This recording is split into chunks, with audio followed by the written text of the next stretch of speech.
नमस्कार दोस्तों, एक और नए इंटरेस्टिंग वीडियो में और लर्निंग वीडियो में आप सबका स्वागत है। और उम्मीद है कि आप सब अच्छे होंगे और आपकी ट्रेडिंग बढ़िया चल रही होगी। और दोस्तों माफ़ी चाहूँगा कि वीडियो थोड़ा देरी से अपलोड कर पा रहा हूँ, लेकिन अभी कोशिश करूँगा कि वीडियो थोड़ा जल्दी अपलोड करूँ। और अगर देखा जाए तो वीडियो में ये भी सोचता हूँ कि मैं जिन चीज़ों का यूज़ करता हूँ, जैसे प्राइस एक्शन का यूज़ करता हूँ, सपोर्ट रेजिस्टेंस, तो इन टॉपिक्स पर तो मैंने लगभग वीडियो बना दिया है। और अब मेरे पास कुछ ज़्यादा बताने के लिए है भी नहीं, क्योंकि मैं जिन सेटअप्स पर या प्राइस एक्शन पर ट्रेड करता हूँ, सपोर्ट रेजिस्टेंस ट्रेंड लाइन वगैरह जो भी है, तो ये सारी चीज़ें तो मैंने आपको बता ही दी है। अब इसके अलावा मैं कुछ यूज़ ज़्यादा करता ही नहीं, तो फिर मुझे लगता है कि बताना उतना मज़ा नहीं आएगा, क्योंकि जिन चीज़ों का मैं यूज़ कर रहा हूँ तो मैं कोशिश करता हूँ वही चीज़ें आपको बताऊँ। इसलिए वीडियो थोड़ा कम अपलोड कर पा रहा हूँ मैं तो, लेकिन आने वाले समय में अपन और भी कुछ नया सीखेंगे और भी कुछ अच्छा अपन जानने को मिलेंगे, ताकि अपनी ट्रेडिंग को और बेटर बना सकें। तो अभी चालू करते हैं ये वाला वीडियो। देखो, अब इस वीडियो में अपन क्या समझने वाले हैं कि क्या बायर और सेलर्स की स्ट्रेंथ को हम समझ सकते हैं थे, लेकिन किस तरीके से? क्या हम कैंडलस्टिक पैटर्न को देख के या प्राइस के बिहेवियर को देखकर हम समझ सकते हैं किस तरीके से? तो आज वीडियो में हम ये जानने वाले हैं। और एक समझ लो कि एक सेटअप भी इसमें आ जाएगा कि किस तरीके से मैं थोड़ा प्राइस को ऑब्जर्व करता हूँ और कोशिश करता हूँ कि यहाँ ट्रेड का एग्जीक्यूशन करूँ। तो आपको मजा आने वाला है इस वीडियो में। शुरू करते हैं ये वीडियो। देखो, क्या हो सकता है प्राइस का जब मार्केट ओपन होता है, तो प्राइस क्या कर सकता है? या तो गैप अप ओपन हो सकता है, फ्लैट ओपन हो सकता है, या गैप डाउन ओपन हो सकता है। इन तीन कंडीशन में प्राइस ओपन हो सकता है। अभी अपन बेसिक समझते हैं, उसके बाद पीछे चार्ट्स में एनालिसिस करेंगे कि मैं क्या कहना चाह रहा हूँ। यही तीन कंडीशन हो सकती है। प्राइस या तो गैप अप ओपन होगा, गैप डाउन ओपन होगा, या फ्लैट ओपन होगा। यही तीन कंडीशन हो सकती है। इसके अलावा चौथी कंडीशन अपने पास नहीं है। तो इस हिसाब से अपन थोड़ा समझते हैं। अब ये तो हमने देख लिया प्राइस तीन तरीके से ओपन हो सकता है। अगर प्राइस इन तीनों कंडीशन में से किसी भी कंडीशन पर अगर ओपन होता है, तो वहाँ से क्या होता है? या तो प्राइस एक ऊपर की रैली दिखाएगा, या फिर प्राइस नीचे की रैली दिखाएगा। मतलब या तो एक ऊपर की ओर प्राइस निकलने की कोशिश करेगा, या फिर प्राइस नीचे की ओर निकलने की कोशिश करेगा। और ये बात कर रहा हूँ मैं 5 मिनट टाइम फ्रेम पर अगर हम देखें तो।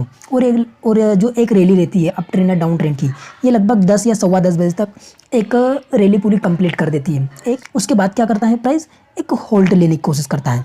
अगर प्राइस ऊपर की ओर निकला है तो प्राइस नीचे को होल्ड लेगा, और अगर प्राइस नीचे को निकला तो प्राइस ऊपर की ओर होल्ड लेगा। यही कंडीशन होती है। लेकिन किसी दिन क्या होता है कि प्राइस ओपन होने के बाद प्राइस कंसोलिडेशन करने लग जाता है, अगर किसी दिन चोपी मार्केट रहा तो। और इस जगह पर हम फंस जाते हैं और लगभग हमारा ऐसे हिट करवा लेते हैं, और वो दिन हमारा ख़राब चला जाता है स्टार्टिंग का। ये तीन कंडीशन हमने देखी। प्राइस ओपन होने के बाद या तो ऊपर की ओर निकलेगा, या नीचे की ओर निकलेगा, या फिर मार्केट चोपी होगा तो इस रेंज में फंसकर रह जाएगा और एक रेंज बनाने के बाद ब्रेकआउट करेगा। ये कंडीशन है मार्केट की ओपन होने के बाद। और ये हम 5 मिनट टाइम फ्रेम के ऑब्जर्वेशन की बात कर रही है, जिस हिसाब से मैंने प्राइस को देखा है। और ये भी मैंने यूट्यूब से ही सीखा था कहीं ना कहीं। इसको मैंने समझा और सीखा, और लगभग 1-1.5 महीने से इसको मैं ऑब्जर्व भी करता जा रहा हूँ। तो मुझे ये अच्छा लगा, तो मैंने सोचा आपको भी बता दूँ, ताकि आपको भी कुछ लर्निंग मिले और आपके भी नॉलेज में वैल्यू क्रिएट कर सकूँ मैं थोड़ी। तो देखो, ये तीन कंडीशन हो गई। अब इसके बाद क्या करता है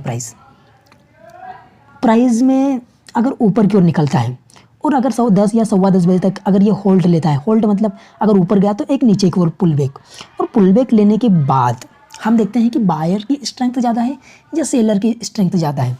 यहाँ से क्या देखने को हमको, जब प्राइस ओपन हुआ था तो यहाँ से क्या देखने को मिला कि यहाँ पर बायर की स्ट्रेंथ ज़्यादा थी। उसके बाद लगभग इस लेवल के पास कहीं प्रॉफिट बुकिंग आई है, हमें मान के चलते हैं कि यहाँ पर प्रॉफिट बुकिंग आई और प्राइस ने एक होल्ड लिया या पुल बैक लिया। यहाँ पर सेलर्स एक्टिवेट हुए, कुछ भी हो सकता है, प्रॉफिट बुकिंग, सेलर्स या होल्ड लिया, जो हम कह सकते हैं इसको। अब अगर प्राइस फिर से इस रेजिस्टेंस के पास जाता है इस तरीके से, और इस रेजिस्टेंस के पास हायर हाई और हायर लो बनाकर इस रेजिस्टेंस को होल्ड करने की कोशिश करता है। समझ रहे हो मैं क्या कहने की कोशिश कर रहा हूँ? अगर इस रेजिस्टेंस को होल्ड करने की कोशिश करता है, मतलब प्राइस हायर लेवल को होल्ड कर रहा है, तो इसकी संभावना क्या होती है कि प्राइस इस रेजिस्टेंस लेवल को ब्रेक करके आगे और कंटिन्यूशन में निकलना चाहता है। ये हो सकता है कंटिन्यूशन वाला ट्रेड, कि प्राइस जब हायर लेवल को होल्ड करेगा, मतलब यहाँ पर सेलर्स पुश नहीं कर पा रहे प्राइस को नीचे की ओर, लेकिन बायर होल्ड कर रहे हैं प्राइस को हायर लेवल पर।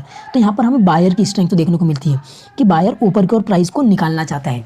मतलब जो ट्रेंड मॉर्निंग वाला था, एक अप ट्रेंड, जैसे प्राइस ने एक अप रैली दिखाने के बाद होल्ड किया, तो ये और कंटिन्यूशन में निकलना चाहता है प्राइस, ये हमें दिखाना चाह रहा है। बायर अगर इस लेवल को होल्ड करता है, मतलब हायर लेवल को अगर प्राइस होल्ड करता है, ये हमें समझ में आ गया। अब हम थोड़ा और बेसिक समझते हैं। देखो ये तो हो गया कंटिन्यूशन वाला ट्रेड। हमने बात करी थी प्राइस या तो ऊपर निकलेगा या नीचे निकलेगा। तो या तो कंटिन्यूशन में प्राइस ऊपर निकल सकता है अगर हायर लेवल को होल्ड करता है, या फिर प्राइस एक रिवर्सल कर सकता है कुछ इस तरीके से। यहाँ पर हमने क्या देखा, कंटिन्यूशन कर सकता है, यहाँ पर रिवर्सल कर सकता है। तो हमने कंटिन्यूशन वाला ट्रेड देखा है कि कंटिन्यूशन में अगर प्राइस हायर लेवल को होल्ड कर रहा है कुछ इस तरीके से, हायर लेवल को होल्ड कर रहा है और उसके बाद ऊपर ब्रेकआउट दे रहा है, तो कंटिन्यूशन वाला ट्रेड हम कह सकते हैं कि प्राइस अभी और आगे मोमेंटम देगा कंटिन्यूशन में। लेकिन अगर प्राइस को रिवर्स करना है तो किस तरीके से रिवर्स कर देगा, थोड़ा वो देखते हैं। वहाँ पर बायर और सेलर्स की साइकोलॉजी क्या होती है उसको अपन समझने की कोशिश करते हैं। अभी क्या होगा देखो, अगर एग्जाम्पल के लिए मान लो प्राइस ने एक डाउनफॉल दिखाया मॉर्निंग में लगभग 10 के आसपास, उसके बाद प्राइस होल्ड करता है। अब होल्ड लेने के बाद प्राइस क्या करता है, अगर प्राइस इस होल्ड वाले लेवल को नीचे आया, सपोर्ट क्रिएट किया, यहाँ से ऊपर को उठा, अगर इसको प्राइस होल्ड नहीं करता या फिर इस लो को ब्रेक नहीं करता और इसी लेवल को पकड़ के बैठ जाता है, मतलब इसी लेवल के पास होल्ड करने लग जाता है, प्राइस नीचे आया ऊपर गया और इस लेवल को होल्ड करने लग जाता है और हर बार अपने लो को ब्रेक नहीं करता, तो यहाँ पर संभावना क्या रहेगी कि अगर प्राइस ने इस लेवल को निकाला तो ये रिवर्सल ट्रेड हम कह सकते हैं कि प्राइस ने मॉर्निंग में एक डाउन ट्रेंड दिखाया, होल्ड लेने के बाद प्राइस हायर हाई बना के हायर लेवल को होल्ड कर रहा था, मतलब जो अगर ट्रेंड कंटिन्यूशन करना रहता तो इस लेवल को होल्ड करता, लेकिन प्राइस हायर लेवल को होल्ड कर रहा था, तो यहाँ से प्राइस कंटिन्यूशन में यहाँ से प्राइस रिवर्सल में इस तरीके से वापस निकल सकता है। तो हम थोड़ा और समझते हैं इसको किस तरीके से। देखो क्या होता है कि ये हमारा एक प्राइस है, प्राइस यहाँ से ऊपर की ओर निकला, ऊपर निकलने के बाद प्राइस क्या किया कि प्राइस इस लेवल के पास अब होल्ड कर रहा है, इस लेवल के पास होल्ड लेने के बाद प्राइस ने जो पिछला सपोर्ट क्रिएट किया था उसके बाद प्राइस उसके पास प्राइस होल्ड कर रहा है और हर बार अपने हाई को ब्रेक नहीं कर रहा है। तो यहाँ से अगर इस सपोर्ट लेवल के नीचे अगर प्राइस निकलना चालू करता है तो हम कह सकते हैं कि प्राइस यहाँ पर रिवर्सल्स करने वाला है। तो ये अभी आपको मैं समझाने की कोशिश कर रहा हूँ कि प्राइस ओपन होने के बाद क्या करेगा, या तो ऊपर की ओर निकलेगा या नीचे की ओर निकलेगा। अब इन निकलने में तो ही कंडीशन हो सकती है, या तो प्राइस हायर लेवल को होल्ड करे और उसके बाद कंटिन्यूशन में ऊपर निकले, या फिर प्राइस रिवर्सल करके ऊपर की ओर निकल सकता है। अगर डाउन ट्रेंड में हो तो प्राइस या तो कंटिन्यूशन कर सकता है या रिवर्सल हो सकता है। और किसी दिन अगर मार्केट चोपी रहा तो वहाँ पर हमारे एसएल भी हिट होकर चोपी मार्केट में हम फंस भी सकते हैं, लेकिन ये रोज़ नहीं होगा, ये कभी कभी होगा। तो ये बात मैं आपको समझाना चाह रहा हूँ। और बायर और सेलर्स की स्ट्रेंथ भी हमें समझ में आ गई। हम ये समझते हैं चार्ट्स में। अब देखो हम यहाँ पर समझते हैं, यहाँ पर प्राइस का क्या मोमेंटम हो रहा है, मार्केट ओपन होता है, गैप अप होने के बाद नीचे की ओर निकलता है और एक होल्ड क्रिएट करता है।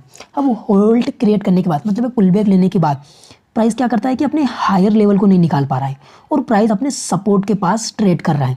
तो कहीं ना कहीं अगर यहाँ से देखें तो प्राइस में सेलर्स ज़्यादा एग्रेसिव दिख रहे नज़र आ रहे हैं, क्योंकि प्राइस को बायर ऊपर की ओर नहीं ले जा पा रहे हैं। अगर इसको कंटिन्यूशन करना रहता तो ये नीचे आने के बाद इस हायर लेवल को होल्ड करता, लेकिन ऐसा नहीं हो रहा है।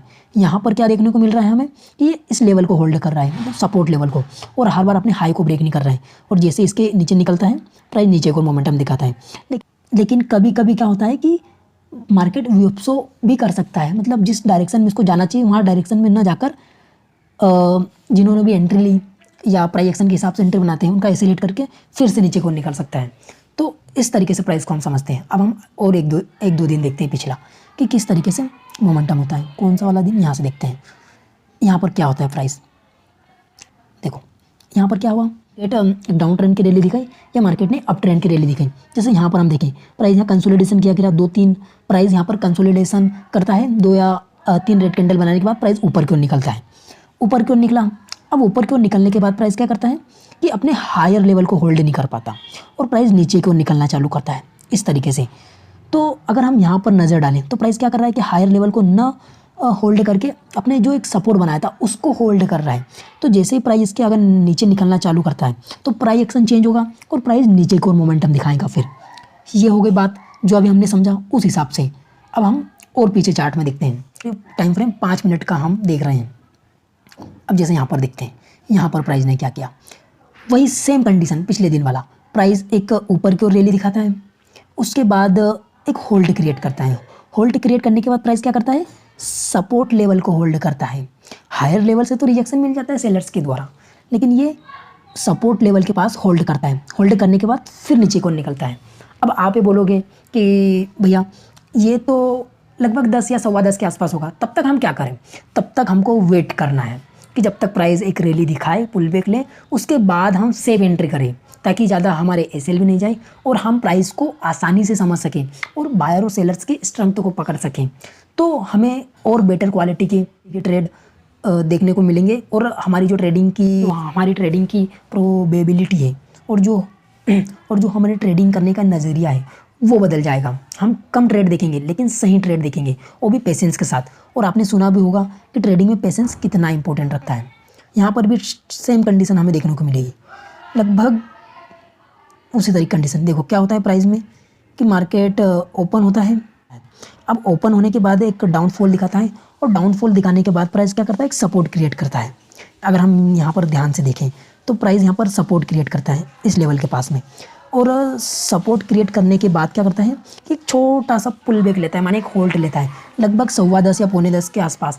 यही 10 का टाइम आप देख लो, 10 के आसपास एक पुल बैक लेता है और पुल बैक लेने के बाद प्राइस क्या करता है, नीचे के लेवल को होल्ड करता है, मतलब सपोर्ट लेवल को होल्ड करता है और फिर नीचे की ओर आगे कंटिन्यूशन करता है। और अगर हम इसको एक पुल बैक माने, अगर हम ध्यान से देखें, अगर हमने यहाँ प्राइस को पढ़ लिया तो वो ठीक है, लेकिन अगर हमें क्लियर पुल बैक चाहिए, हम ज़्यादा पेशेंस करते हैं, हमें क्वालिटी वाला ट्रेड चाहिए, तो हम क्या करेंगे, हम यहाँ पर ट्रेड लेने की कोशिश करेंगे। क्योंकि प्राइस ने यहाँ पर एक का पुल बैक लिया, पुल बैक लेने के बाद जब इस हाई को निकालेगा या फिर यहाँ पर कोई कैंडलस्टिक पैटर्न बनेगा, तो हम इधर कहीं हमारा ट्रेड प्लेस कर सकते हैं प्राइस एक्शन के हिसाब से। मैं ये बता नहीं रहा हूँ आपको, बस आपको समझा रहा हूँ कि बायर और सेलर से किस तरीके से काम करते हैं। सेलर्स आए, बायर्स आए, लेकिन फिर से सेलर्स से इस लो को ब्रेक नहीं कर पाए और प्राइस ने ऊपर की ओर निकाला। लेकिन अगर हम देखें तो जो मेजर ट्रेंड है वो एक सेलिंग ट्रेंड है, तो संभावना रहेगी कि यहाँ पर ट्रेपिंग संभावना ऊपर की ओर ज़्यादा रहेगी कि ज़्यादा से ज़्यादा रिटेलर्स को फंसाया जाए, उनको बाई किया, उनके द्वारा बाई करवाया जाए और फिर उनका एसिलेट करवाया जाए। तो ये जो अभी मैंने प्राइस का स्वभाव बताया कि किस तरीके से प्राइस को हम समझ सकते हैं, और जब मार्केट ओपन होता है तो जो रैली आती है उसके बाद किस तरीके से हम ट्रेड एग्जीक्यूट कर सकते हैं 5 मिनट टाइम फ्रेम पर। तो ये जो अभी हमने देखा, ये क्या होता है ना कि इसके लिए इसमें हम केवल यही चीज़ें नहीं देखते, इसके साथ साथ हमें मार्केट का और भी पता होना चाहिए कि मार्केट का मेजर ट्रेंड कौन सा है। अगर हम ध्यान से देखें तो मार्केट का मेजर ट्रेंड क्या है, डाउन ट्रेंड। तो अब हम क्या करेंगे, हमारी कोशिश रहेगी बाइंग साइड न जाकर सेलिंग साइड के ज़्यादा ट्रेड देखें, क्योंकि अगर ट्रेंड के साथ हम चलेंगे तो जो प्राइस एक्शन बनेगा और जो हमारा ट्रेड रहेगा वो सही साबित होने की संभावना ज़्यादा रहेगी। लेकिन अगर हम ट्रेंड के अगेंस्ट जाते हैं, जैसे हम बीच बीच में हमारा एसएल वेट हुआ था, ट्रेंड के अगेंस्ट गए थे बाइंग के साइड, तो वहाँ पर हमारे एसएल वेट होने की संभावना भी रहेगी। तो कहने का मतलब यही है कि एक मार्केट का ओवरऑल ट्रेंड भी पता होना चाहिए कि मार्केट डाउन ट्रेंड में चल रहा है। जैसे ट्रेंड लाइन को देखेंगे तो मार्केट क्या कर रहा है, डाउन ट्रेंड में चल रहा है। अब डाउन ट्रेंड में चलने के बाद प्राइस क्या करेगा, बार बार इसके पास से रिजेक्शन लेगा, तो हमारे द्वारा बार बार डाउन ट्रेंड के या सेलिंग साइड के ट्रेड लिए जाए। लेकिन अगर मार्केट अप ट्रेंड में है या फिर मार्केट किसी सपोर्ट लेवल के पास है, मार्केट किसी रेंज में फंसा हुआ है, तो वहाँ पर हम उस हिसाब से ट्रेड लेंगे। अब वहाँ पर हम हर बार सेलिंग का नहीं ढूंढेंगे। अगर मार्केट ऊपर क्यों निकलना चाह रहा है, मार्केट सपोर्ट के पास है, वहाँ से बार बार पुल बैक आया है, वहाँ से बार बार प्राइस बाई हुई है बायर्स के द्वारा, तो वहाँ पर हम फिर हमारा नज़रिया अलग बनाएंगे। तो इस तरीके से हम प्राइस को समझ सकते हैं और बायर और सेलर्स की स्ट्रेंथ को समझ सकते हैं और एक अच्छा ट्रेड हम क्वालिटी वाला देख सकते हैं। तो उम्मीद है आपको ये वीडियो पसंद आया होगा और आपके द्वारा जो इतना प्यार मिल रहा है उसके लिए आपको तहे दिल से धन्यवाद। बाकी बने रहे हमारे साथ और मज़ा आने वाला है इस जर्नी में। तो ख़त्म करते हैं आज का ये वीडियो, और मज़ा आया होगा आपको इस वीडियो में। तो ख्याल रखो अपना, ट्रेडिंग बढ़िया करो, पेशेंस के साथ ट्रेड करो और ओवर ट्रेड कम करो। बाकी वीडियो देखने के लिए धन्यवाद दोस्तों। बाय बाय, टेक केयर, अपना ख्याल रखना।